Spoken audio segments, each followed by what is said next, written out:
Recently, I've seen a resurgence of a lot of Kingdom Hearts 3 hate videos on the internet, with the most popular of the bunch coming from Ask Your Uncle's Cage 3 is a waste of time. I've loved the Kingdom Hearts series for the majority of my life, and admittedly, I did watch the video in question. And I've got to say, this video does make some amazing points that I totally agree with. Although, it's not until 4 hours and 29 minutes into the video where he brings up the Remind episode, Limit Cut, and the final episode. Everyone seems to be focused on how bad the game was 3 years ago, and not talk about how the game is today. So let's talk about how Remind saved Kingdom Hearts 3.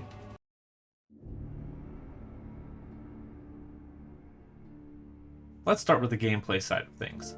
The original game had a lack of combo modifiers for base Sora, because clearly the main focus was on Keyblade transformations. That's fine, they're all fun to use. It's just that the end of the game portion of Kingdom Hearts 3, Sora didn't feel any stronger than the beginning of the game. So they added in combo modifiers that made Sora more fun to use without any transformations at all.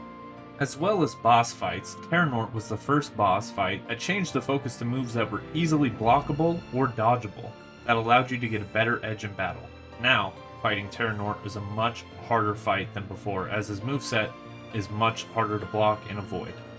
Final Xehanort was also a tough fight, with the same design philosophy, with a killer DM that definitely made the DLC worth purchasing at that moment. Another thing that the gameplay added was the ability to switch off to other characters in the battles, which is all good and dandy. It even allows you to have some fun with moves that you only got to use 1 or 2 times in the normal plot. So having the ability to fight as Riku,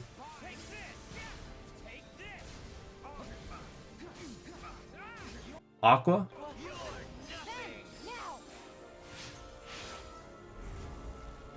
Roxas, and Kairi was truly special.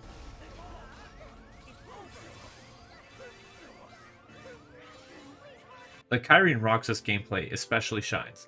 Roxas is a fight where blocking and reprising using a few attacks and then using the reversal command to get ready to repeat the cycle until you break the Berserk bar. The Kairi gameplay as well is so very special. I was able to play around with the combat and get a very cool combo that I was able to extend with natural commands.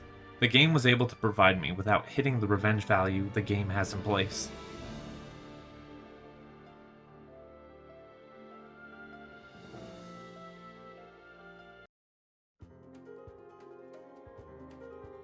In the ending of Kingdom Hearts 3, players wanted the ability to explore Scala at Caelum, and didn't have the ability to because once you entered Scala, you had to fight all the Nords at once.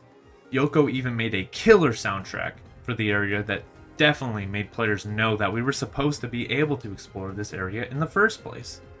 1 year later with the Remind episode, we have the ability to explore Scala at Caelum. As goes, we have a quest to follow Kairi's heart pieces. Fans were definitely ecstatic to be able to play around in this new area.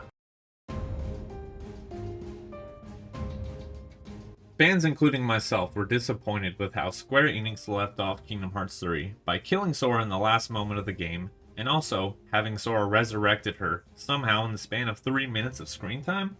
Although we knew an ending like this was coming, we didn't expect it to hurt the way that it did. Well, 1 year later in Remind, we the player had the ability to go on Sora's time travel journey through the hearts of the other Guardians and collect pieces of Kairi.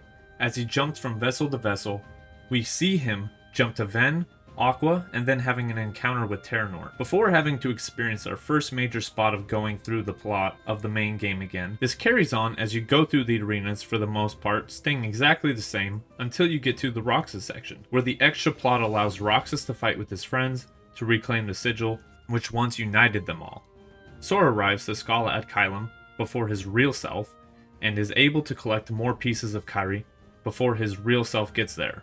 Sora again jumps away from his body and over to Riku during the Everybody minigame battle and gets his Kairi piece from him and goes to Mickey to get the last piece. After Mickey makes his final stand and Sora helps him win the battle, Sora recovers his final piece of Kairi and goes off to save her and the others who fell. After the gorgeous minigame section with the killer soundtrack, Sora is able to save everyone who fell, and more importantly, he gets to save Kairi, who the whole DLC was set up around, and he finally saves her. Finally, the real final boss fight of Kingdom Hearts 3 arrives, where Sora and Kairi have to fight the odds of a very OP Xehanort, who holds nothing back to defeat them. Although, ultimately, he is defeated by Sora and Kairi's resolve to never be separated again, allowing the game to end off the same way, but with more context to the original ending, with more segments of Kairi being involved from the get-go. There it is, everyone. The reason why a Remind episode is so good, and has allowed Kingdom Hearts 3 to age much better with the DLC, and among fans as well. With Kingdom Hearts 4 coming out at some point in the next few years, my faith in Osaka team is higher than ever before. Thank you all so much for watching this video, and consider hitting the like button if you enjoyed, and the subscribe button if you are new to the channel. Thank you all so much, and see you in the next video.